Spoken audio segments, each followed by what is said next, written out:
Hi, కెనడాలో మనం చేయబోతున్నాము బ్యాచులర్ వెజ్ పకోడీ. దానికి కావాల్సిన పదార్థాలు onion and potato and bajji మిర్చి అండ్ గ్రీన్ చిల్లీ అండ్ కరివేపాకు. సో నెక్స్ట్ దీంట్లో నేను యాడ్ చేసింది శనగపిండి అండ్ వాము, పసుపు, కారం, ఉప్పు, ధనియాల పొడి. వీటికి నేను కొలతలు ఏం చెప్పట్లేను, అందాజాగా వేసేయండి. అందాజాగా వేస్తేనే మీకు సెల్ఫ్ కాన్ఫిడెన్స్ పెరుగుతుంది. జింజర్ గార్లిక్ పేస్ట్ వేసిన. ఫ్రై ప్యాన్ పెట్టుకోండి.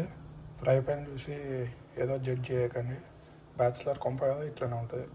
ఫ్రై ప్యాన్లో ఆయిల్ వేసిన. మంచిగా అన్ని ఇట్లా మిక్స్ చేసుకోవాలి, నీట్గా రావాలి.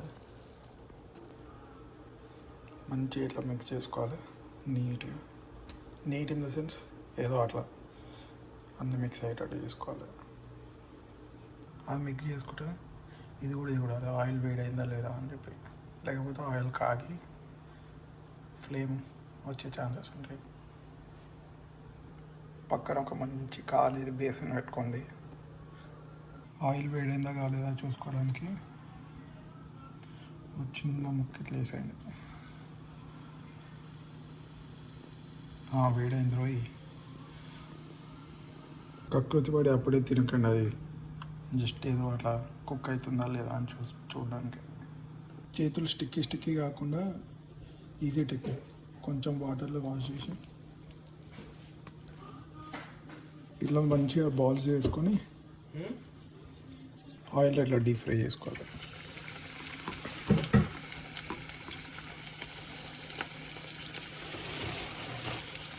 మన సౌండ్స్ వస్తే బయట నుంచి ఇగ్నోర్ చేయండి, బ్యాచులర్స్ వేస్తుంది అంటారు.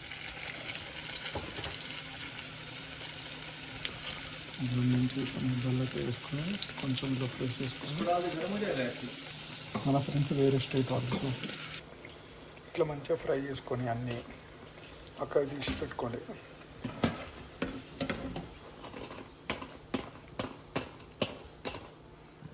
ఇట్లా తీసి పక్కకు పెట్టుకున్న తర్వాత నెక్స్ట్ ఇట్లానే తినవచ్చు చాయ్ తోటి, లేదా కావాలంటే దీంతో పాటు మేము ఒక కర్రీ చేసుకుంటాము, అది నెక్స్ట్ వీడియోలో చూడండి.